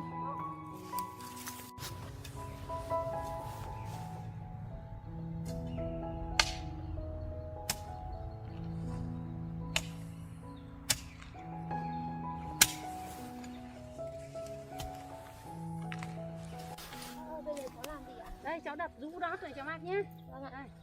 Ô thế cháu không có găng tay à? Không có ạ. Thế đây bác có một đôi đây. Cháu cầm đấy mà làm hộ bác nhé. Vâng. Cảm ơn bác. Đấy cháu rũ như này cho bác, rũ ở đây. Vâng.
bao không ạ? Có chứ cháu, đấy bao đây đóng đi. Vâng, để cháu đóng ạ.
nhà bác có một mình bác thôi. Vâng. Thế cháu ở đâu? Nhà cháu ở đâu mà bác nhìn thấy cháu lạ thế? Nhà cháu ở bên làng bên bác ạ. Bác chưa gặp cháu bao giờ hay sao ấy? Vâng. Ừ. Thế nàng bên thế đi làm này thì cũng đi một mình à? Vâng. Cháu là người vô gia cư bác ạ. Thế cháu đã có gia đình chồng con gì chưa? Cháu có chồng rồi. Cháu lấy chồng được mấy năm nhưng không có con nên là chồng cháu đuổi cháu ra khỏi nhà các bạn. Cháu không có nhà, cũng không có việc làm. Cháu cứ đi lang thang, ai thuê việc gì thì cháu làm việc đấy để cháu mua thức ăn ạ. Thế bác có một căn nhà không để ở đến. Thế cháu có ở không thì bác cho cháu ở nhờ. Cháu chỉ sợ làm phiền bác thôi ạ. Làm phiền cái nhà bác cũng để lâu lắm rồi thì bác cho cháu ở nhờ. Được không? Vâng ạ. Thế cháu làm giúp bác rồi bác cho cháu ở nhà được nhiều đấy ạ. Được rồi, bác đồng ý. Thế cháu cứ làm hết buổi đi. Chiều bác dẫn cháu đến ngôi nhà đấy nhá. Vâng ạ. Để cháu dọn ở nhá. Vâng. Được Cảm ơn rồi. bác ạ. Ừ, Bác thật là tốt bụng ạ. được rồi.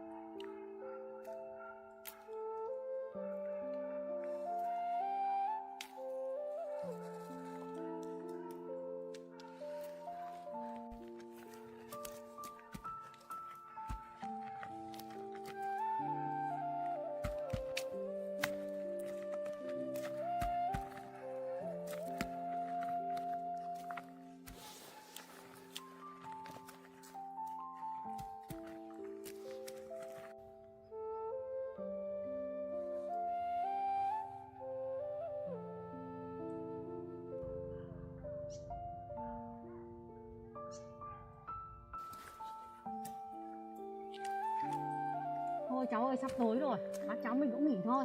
Để bác dẫn cháu đi ra cái căn nhà bác để hoang đấy. Vâng. Đi cháu đi.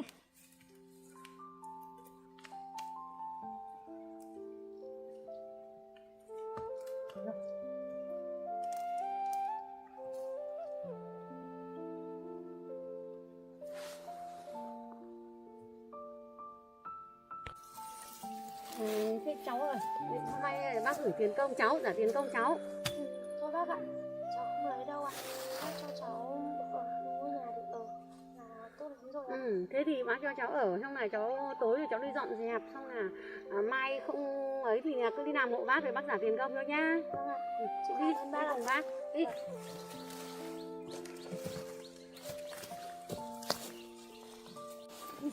Đi theo bác dẫn đến căn nhà hoang để dọn dẹp nhá, mà ở nhá.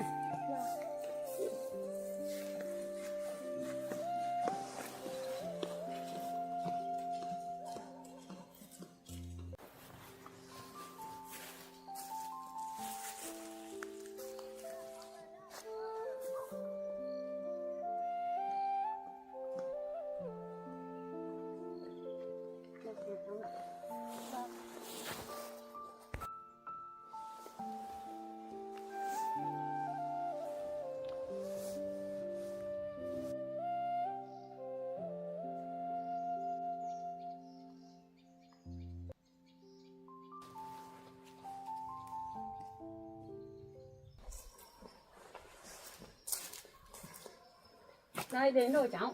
Cháu vào đây cháu dọn. Vâng ạ. Cháu vào đây cháu dọn đi, là để nhà này đây trước nó là cái kho để đồ của bác. Bây giờ bác cho cháu dọn đi mà ở. Vâng ạ. Đây, cháu dọn dẹp đi ở nhá. Bác phải đi về đây. Vâng ạ. Đấy, Cảm ơn bác ạ. cố gắng lên nhá. Vâng ạ.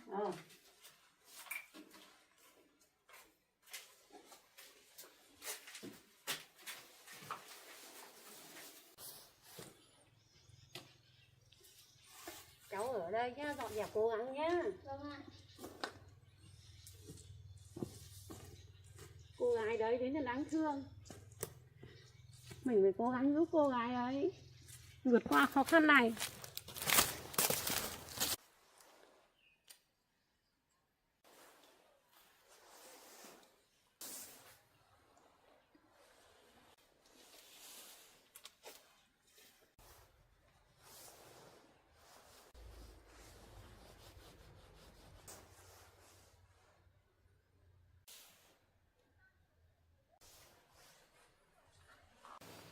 Bác ấy thật là tốt bụng, đã cho mình mượn ngôi nhà này.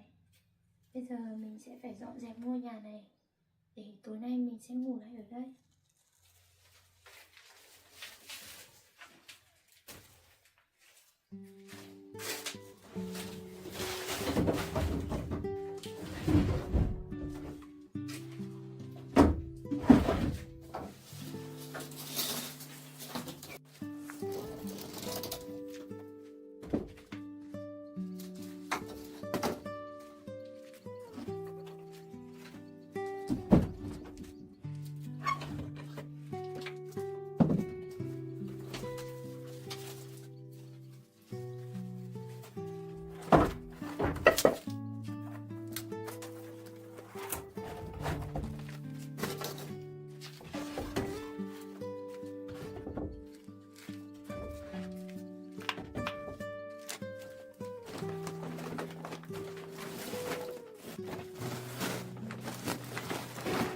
Chắc những cái bao tải này bác vẫn dùng, mình sẽ để gọn vào các bác.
xếp lại chỗ cũ này.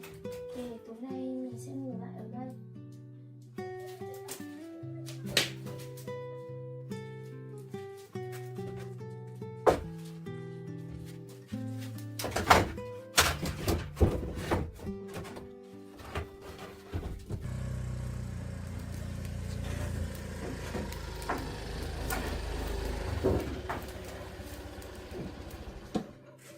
Ô cháu gái gái dọn xong nhà chưa? Cháu cũng dọn xong rồi bác ạ. Bác cho cái nồi, cho cái khoai để luộc ăn tối. Đây bác cho cái nồi, cái khoai được ăn ấy, cho mượn cái chăn cái chiếu nhá. Vâng. Đêm nằm cho nó ấm, cố gắng lên. Cháu cảm ơn bác ạ. Cháu ở đây nhá, ở đây cố gắng, buổi tối là hơi vắng vẻ, cháu cố ý chú ý cho nó an toàn nhá. Vâng. Sợ rắn rết nhá. Vâng. Bác về đây, cố gắng Cảm ơn lên. bác ạ. Cố gắng lên. Vâng. Bác ý thật là tốt bụng, cho mình khoai, còn cho mình mượn cả chăn, cả chiếu nữa.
Bếp cháy rồi. Bây giờ mình sẽ đi luộc khoai. Tối nay mình sẽ ăn khoai. Bác ấy thật là tốt bụng, cho mình khoai nữa.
Trời tối thật rồi.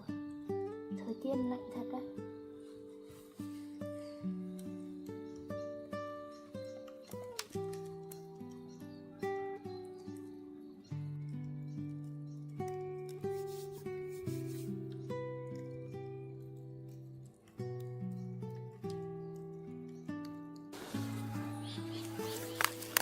Thời tiết lạnh quá.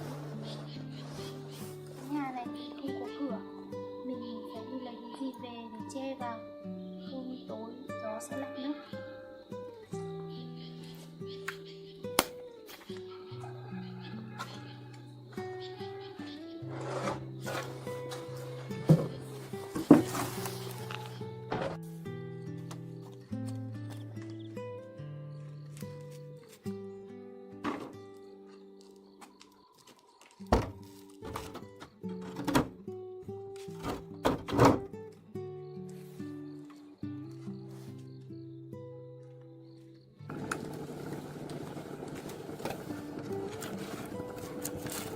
Sôi rồi, sắp chín rồi.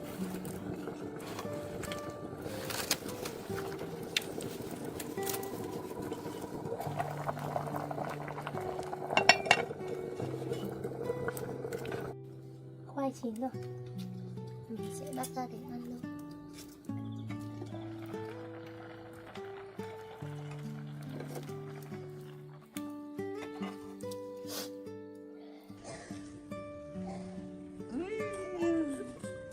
Gì cả?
Khoai ngon quá.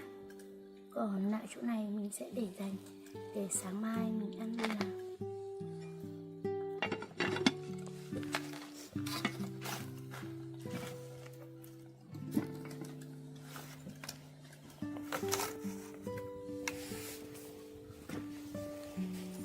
Trời tối rồi, mình đi